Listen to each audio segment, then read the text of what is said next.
CNN. Afghanistan or what the hijackers will demand next. But for more than a day, the plane has already hopscotched across South Asia and the Middle East in what has no doubt been a terrifying experience for passengers and their families.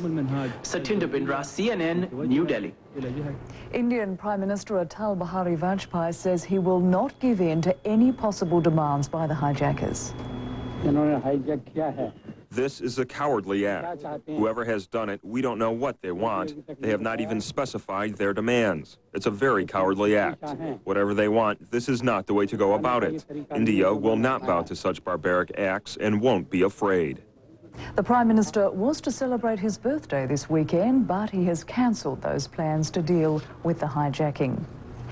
Russian officials are denying they're launching a full-scale attack on the Chechen capital of Grozny. But there are reports of heavy artillery fire from Russian forces on all sides of the city. A short time ago, we spoke to CNN's Steve Harrigan in Mozdok about the offensive. We're seeing a continuation now of what we've seen for several days in the Chechen capital of Grozny. Extremely heavy artillery shelling by the Russians alongside a gradual advance of armored vehicles, tanks and armored personnel carriers that are moving gradually closer to the city center. But we are seeing two things now that are different. One is the start of a transition from the army to the police forces.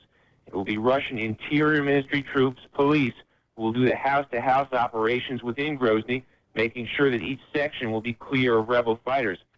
The Russian-sponsored Chechen militia is also involved, and that will be led by the man that Moscow is backing, a former Grozny mayor, Bislan Gantamirov. And Gantamirov himself is involved in the fighting. Now, militarily, he does not have a significant force, but symbolically it's important. This is an attempt by the Russians to give the Chechens some credibility. He's a possible leader of any future Russian-controlled Chechnya.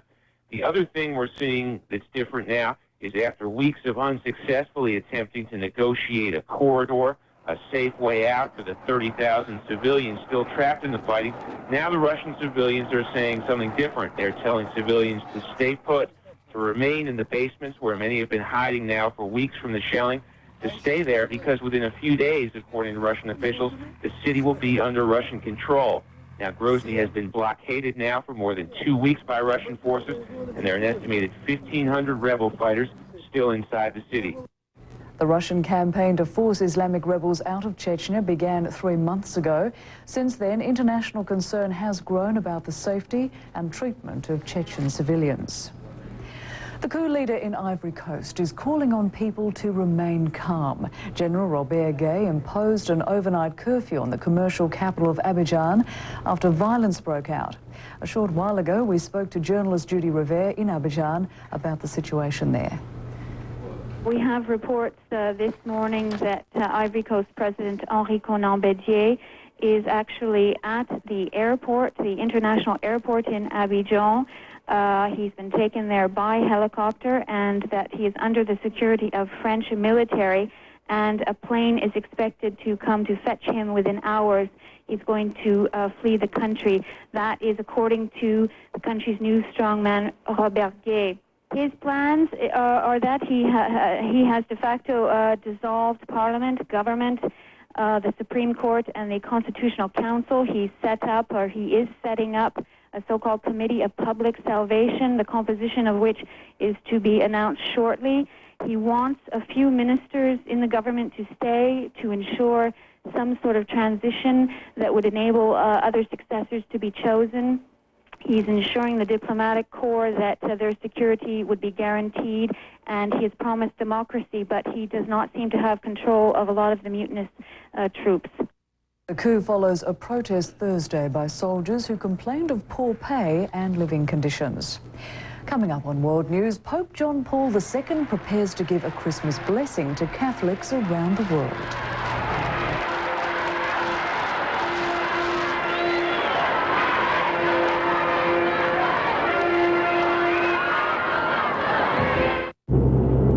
Got the map? Map? Map's right up here. Don't get lost. Get never lost. The in-car navigation system from Hertz. Okay. Where's the map? Hertz Hertz Freedom Rates for AAA members. Only $26.99 a day in the U.S. with the freedom to pick up and drop off anytime. Just keep it over a Saturday night. Hertz will provide the great rates. Can we go back to the room now? The rest is up to you. Every year, LensCrafters runs Gift of Sight missions to bring sight to needy people around the world. We change lives with these glasses. And the more we collect, the more people we can help. Please bring us your used glasses today. At the brink of the new millennium, CNN commits its global resources to explore the challenges that will shape our world. 100 hours, 100 issues in a landmark television event, Millennium 2000, beginning New Year's Eve on CNN. Early Edition with Carol Lynn and Leon Harris. Weekdays on CNN. Christians around the world are celebrating Christmas Day. For many, the season's traditions have extra meaning this Christmas. You're looking now at live pictures from St. Peter's Square. Pope John Paul II is delivering his traditional Christmas Day greeting to the city of Rome and the world. And CNN's Rome Bureau Chief Gail Young is at the Vatican and joins us now. Gail.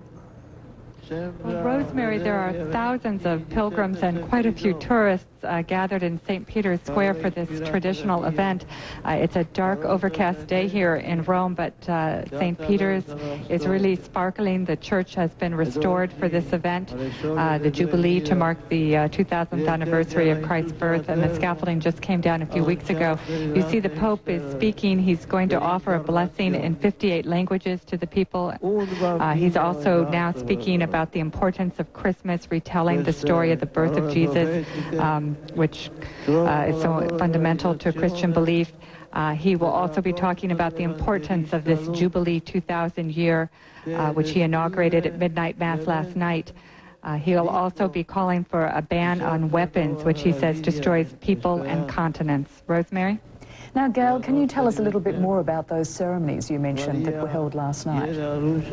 Yes, last night the Pope did open the special doors in St. Peter's Basilica that are only opened during Jubilee years.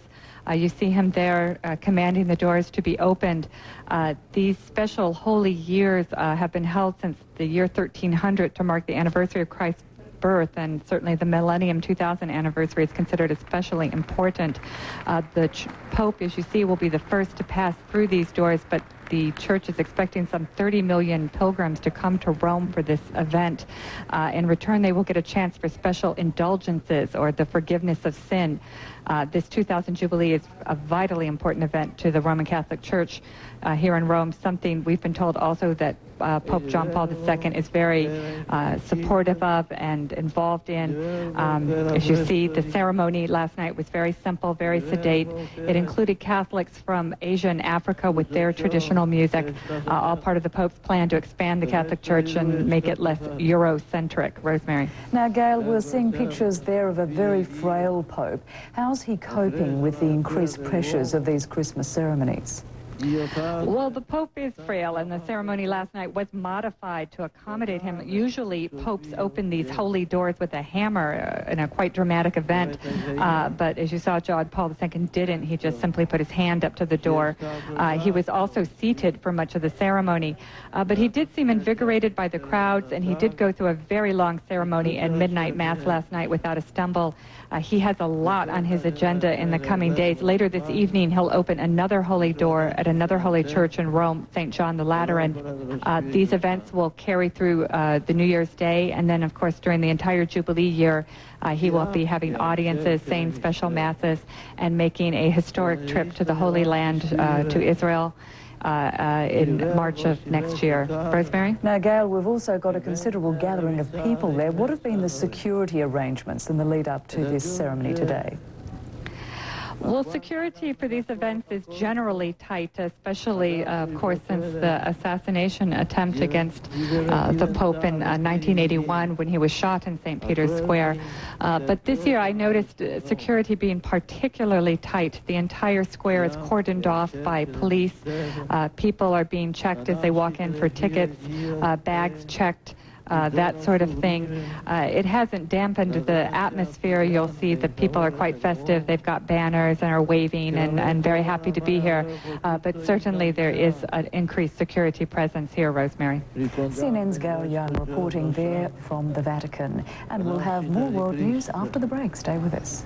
Viviamo insieme con questo evento il mistero della divina adozione dell'uomo per opera di Cristo che viene nel mondo.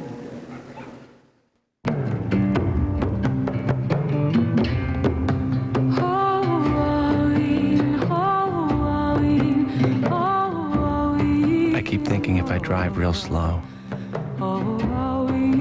and I take a lot of back roads, maybe I can hold on to my daughter just a little bit longer.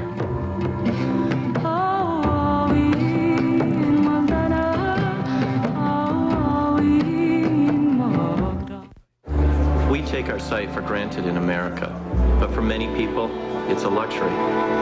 Every year, LensCrafters runs Gift of Sight missions to bring sight to needy people around the world. We change lives with these glasses. If you drop them off at LensCrafters, we'll get them to people who need them. And just the look on their face, like, wow. Every single pair matters. And the more we collect, the more people we can help. Please bring us your used glasses today. Morning News, weekdays 9 Eastern, 6 Pacific on CNN. The Hubble telescope will be back in orbit later Saturday. US astronauts completed work on Hubble Friday during an 8-hour spacewalk. They installed a new radio transmitter, digital recorder and sunshades. The $3 billion telescope shut down in mid-November after a series of breakdowns. NASA expects Hubble will begin sending images back to Earth again in 2 weeks. Turning now to international weather, here's Karen McGuinness with the World Weather Picture. By Sunday morning, you will need plenty of air conditioning to take care of the heat in the western third of the Australian continent. Temperatures running into the 40s across this region. And as we move on in towards the southeastern quadrant of the continent, maybe a few showers being touched off here and there, but for the most part, it's just mostly the afternoon and evening variety for Adelaide, Melbourne, also into Sydney and perhaps into Brisbane. Just some late day convection perhaps running through the Gulf of Carpentaria as well. Temperature-wise for Darwin, look at that, 31, Alice Springs 36, and Perth is way above normal for this time of year. We're expecting a high of 37 degrees. In the meantime, Wellington, New Zealand, 19 for high. In Melbourne, 27 degrees there, 26 Brisbane, and for Sydney, Australia, 24 degrees. As we move on towards the Pacific Rim and into southeastern Asia, through China, also across the Korean Peninsula into Japan. It looks fairly nice as high pressure is dominating this region. In the meantime, we will watch an area that perhaps could develop into a tropical cyclone in the vicinity of Diego Garcia.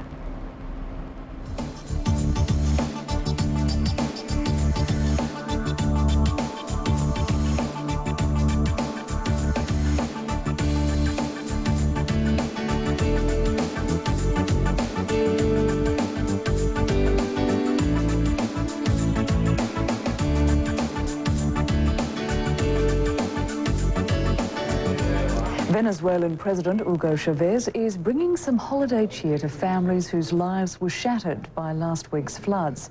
His paratrooper uniform may have looked a bit out of step with the holiday season, but on Christmas Eve, Mr. Chavez and his wife handed out Christmas gifts to children at a shelter in Caracas. Mr. Chavez is also asking Venezuelans to make donations of toys and food. The Christmas season represents a time of giving for many people around the world. But in Mexico, one couple has made giving of themselves a year-round commitment. Lynn and I have been down here about 5.5 years now, and we started with about 35 kids. Today we have 92 children. Giving haircuts, making the birthday cakes, putting on Band-Aids is a full-time job around here. Some are orphaned, some are abandoned. A lot of our kids are here simply because their parents can no longer afford them. Before this property became an orphanage, this building and the surrounding property was the Pasadena Gun Club, and it was a Hollywood getaway. John Wayne, Clark Gable, a lot of bigwigs would stay down here and hunt quail back in the canyon. When we came in about 5.5 years ago, that was the condition the building was in. It was basically termites holding hands that was keeping the building up. We kind of approached it, I joke about it, taking over a bankrupt company. We kind of approached it like that. Vamos a comer. Most of our kids that are here have at least one sibling. Those that don't are kind of feel sometimes left out, maybe, and especially if they don't have family members that come and visit. I get asked a lot about what the hardest part of my job is, and occasionally it's when kids are being dropped off who know they're being dumped in an orphanage for the first time. I know that today that child is never going to forget. We have a lot of kids that they'll call each other brother. They go out to one another and they watch out for one another. And they have these girls have been playing for the last 12 hours. They're all exhausted, busy being kids. Our older boys' dorm has 9 boys all going through puberty right now. There's a challenge. If someone had told me 10 years ago that I would be living in Mexico with 92 kids, I would have told them they were absolutely crazy. Before I got involved in this, my idea of roughing it was slow room service. It was a hobby that kind of took over our lives. Originally, Lynette had no interest in me because I hadn't been bitten by this yet. And she saw me as kind of your typical Orange County yuppie at the time. Yeah, I never went out with him until he had a heart from Mexico. And this one is. We're here because we love it. And we know there are not a lot of people who can say they really love what they do. And we're incredibly thankful to be in a place where we are. Most of our kids are here with us very long term, and if they are able to go home, it's more than likely a family member. Some of the kids I really get attached to, and it's hard. You know, you've been a big part of their lives for so many years, and then they're so little that they'll probably never remember you. I can't imagine us going back to the quote-unquote real world. It would be hard. It would definitely be hard.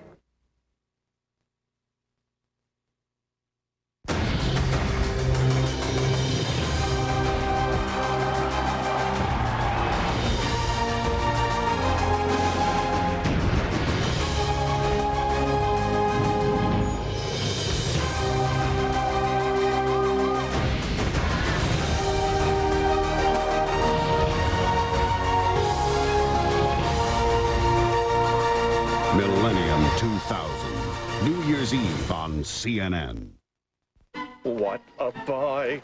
Let's get to the airport and bring this beauty back to the gallery. Exactly. Uh-oh. And we didn't rent from Hertz? Not exactly. Look at our painting! And you don't have a covered return center like Hertz! Not exactly. Only Hertz has a covered return center to protect you and your belongings all the way to the terminal. Modern art? Not exactly. Every year, LensCrafters runs gift of sight missions to bring sight to needy people around the world. We change lives with these glasses. And the more we collect, the more people we can help. Please bring us your used glasses today.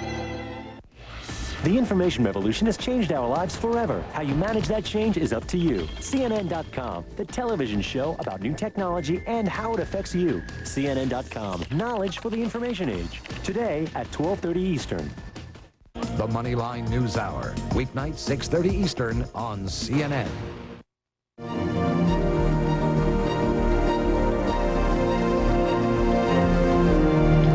Now the check of international sports, here's Jason Daisy. From the Netherlands to Italy to Spain and now back to Italy. The well-traveled Dutch midfielder Clarence Seedorf is moving from Real Madrid to Inter Milan in a $24.35 million deal. Still only 23, the former Sampdoria player has been with Real Madrid for 3.5 years, where he won the European Cup, the Super Cup and one Spanish League title. But Seedorf grew restless under former manager John Toshak and has long been linked with a move back to Italy. The Brazilian football player Ronaldo has married his girlfriend Melanie Domingos in a civil ceremony in Rio de Janeiro. The 23-year-old Inter Milan striker, who's recovering from recent knee surgery, will now join his 22-year-old bride for a 2-week honeymoon at a Brazilian beach resort. The word friendly isn't used very often to describe relations between the United States and Iran, but confirmation on Friday that the Iranian football team will play 2 friendly internationals in the U.S. next month. The games are both in California. Iran will play Mexico on January the 9th and the United States on January the 16th. In the National Football League, Chan Gailey and the Dallas Cowboys desperate to keep alive their playoff hopes at New Orleans. But the lowly Saints tied up in the 3rd quarter. Jake Delhomme finding Eddie Kennison with a 51-yard touchdown. Dallas went ahead again before New Orleans were back level in the 4th quarter, thanks to Delhomme, who converts on the quarterback draw with a 4-yard touchdown. It's 24-all. How would Dallas respond? On 2nd and 10 with good field position, Troy Aikman finds Emmitt Smith, who has the ball stripped, and Fred Weary picks up the ball. Aikman makes a desperate attempted tackle, but the New Orleans cornerback runs 58 yards to score. The Saints with only their 3rd victory of the season, upsetting the postseason plans of the once mighty Cowboys. Throwing caution to the wind, Australian tennis officials are already making plans for next year's Davis Cup final in the hope it will involve Australia. The Aussies, who beat Zimbabwe, the US, Russia and France on the way to winning the 1999 trophy, say that Melbourne will be the venue for next year's final if Australia make it that far. So that's a check of the international sports headlines. I'm Jason Dacey.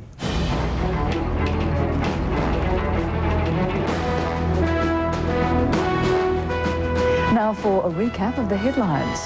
Indian and Taliban officials are trying to figure out the motives and affiliation of 5 plane hijackers. The Indian Airlines plane was commandeered after leaving Nepal 24 hours ago. It was then taken to India, Pakistan and the United Arab Emirates before landing in Afghanistan about 7 hours ago. Nepalese officials are investigating how the heavily armed hijackers were able to get their weapons on the plane. The hijackers are holding more than 150 people. Former army leader Robert Guei says he has taken control of Ivory Coast. Officials say French forces have taken President Henri Konan Bédié to the airport under armed guard and are preparing for his departure. On Friday, mutinous soldiers went on a rampage in Abidjan in a dispute over pay. Pope John Paul II has celebrated the traditional Christmas Mass in St. Peter's Basilica, and he's proclaimed the year 2000 a Catholic Holy Year. More than 8,000 pilgrims attended the midnight service. A special Mass marked Christmas in Bethlehem as well, and we're now looking at live pictures from Rome in the Vatican. Thousands of people are in the town of Bethlehem, where Christian tradition says Jesus was born. Have you ever wondered how Santa Claus fills his off hours? Well, CNN's Kate Snow looked into that and found he has a day job in a surprisingly southern location. Is that for me? The Slavic kids have a tradition. Every year for the past 10 years, they've come to see Santa at this mall in Atlanta. Have you all been real good? Yeah. They say he's the real deal. After all, he's magically appeared here for 16 years in a row. His beard is never crooked, and every morning Santa gets up 4 hours early to have his long white hair curled. After 16 years, Santa's developed quite a following. People are willing to drive in from all around and wait for up to 6 hours in line just for a chance to sit on his lap. 39. Y'all go ahead and come on in. We've been here since 10 this morning, so what is that, 4 or 5 hours? Oh, Mom, come on over here now. Sometimes you get a crank, though, that messes up your whole day, but Jenna's just all nice people. I want some milk and cookies when I come by your house, and Rudolph wants a carrot. Can we handle that? Okay. You get to where absolutely I run out of anything to say. I couldn't even tell you what my name is at times, and I go to sleep sometimes. Have you ever been to sleep with 2,000 people watching you? He's held 10,000 kids, and he's heard it all, not just the toys kids want, but also the wishes they don't share with anyone else. Always somebody wants you to pray for their mom or for their dad to quit drinking and quit beating mom. Santa says it's hard not being able to help beyond December 25th. Hi. Hi. but he does what he can to spread good cheer. And when he's not here, Probably either going to get a snack almost every minute. He probably goes there to his secret underground workshop. believe it or not, I make toys. I've got a wood shop. I make Christmas toys. and year after year, he's back in that chair. Every year we come back and it's that same beautiful face and that same kind heart, and you can't help but believe in him. Now we're going to count to 3, and we're going to say what? Merry Christmas. That's right. You ready? 1, 2, 3. Merry Christmas. Hey, that was good. Kate Snow, CNN, Atlanta.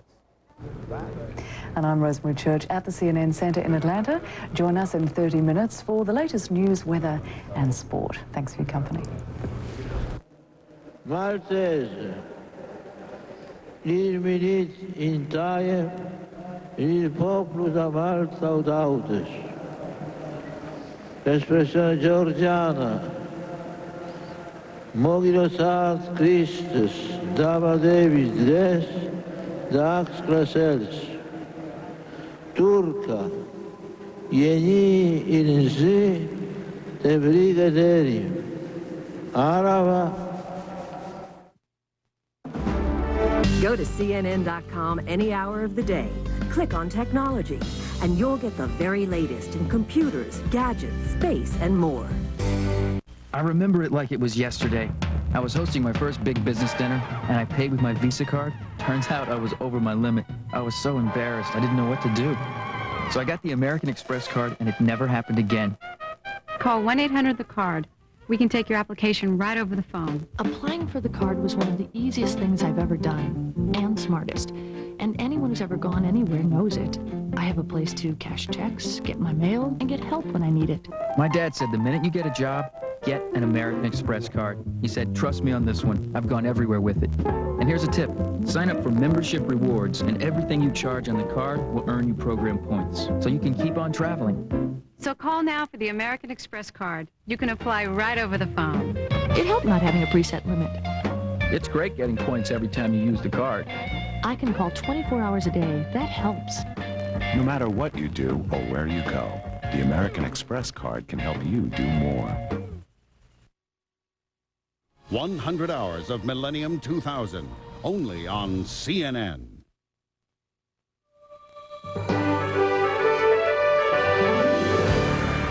Join us as we take a special holiday trip around the world. We begin our journey in some of the world's tropical locales, from walking the beautiful beaches of the Turks and Caicos to whale watching off the coast of Maui and exploring the charms of the Bahamas' Out Islands.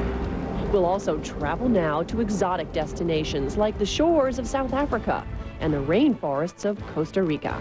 Plus, we'll stroll through ancient Tuscan towns, taste culinary traditions from around the world, and profile some out-of-the-ordinary places to stay.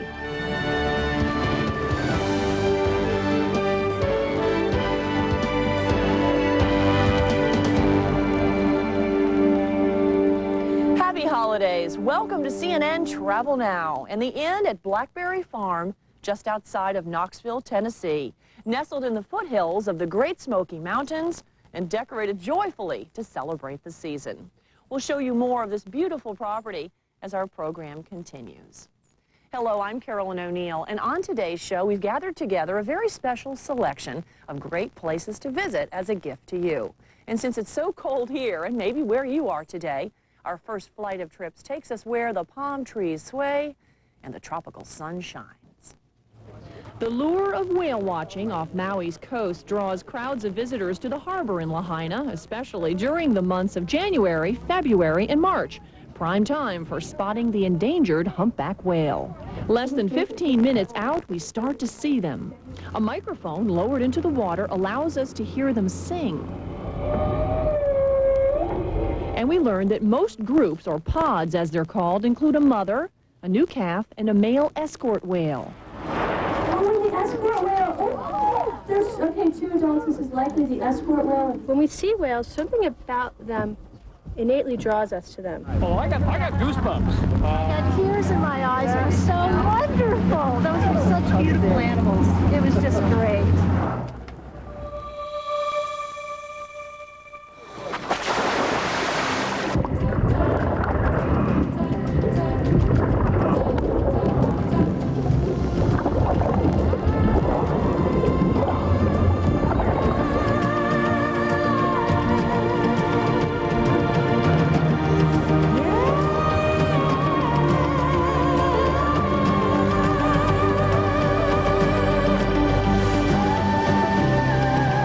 Is as close as most of us will come to seeing what an astronaut feels like. Divers call this inner space. That was awesome. We saw all kinds of fish and gorgeous coral, and those angelfish were just beautiful. Scenes such as this certainly whet my appetite for more visions from the underwater world.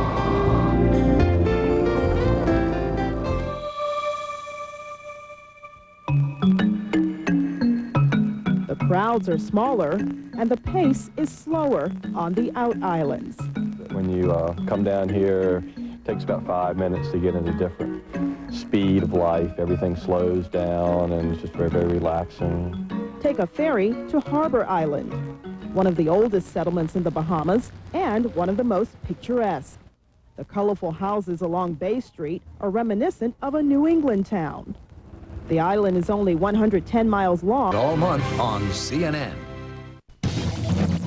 Undecided over what car to buy next. What car to buy next. What car to buy next. What car to buy. Well, we can do something about that for you. AutomallUSA.com means easy access to the most comprehensive automotive information resources available. Still undecided? Go here. AutomallUSA.com.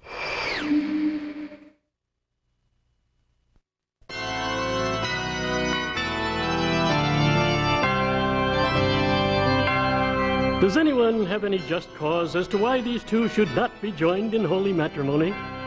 He didn't buy from Bob. Well, he didn't. Do you promise to love, cherish, and just buy Bob? I do. Just buy Bob. 100 hours of Millennium 2000, only on CNN.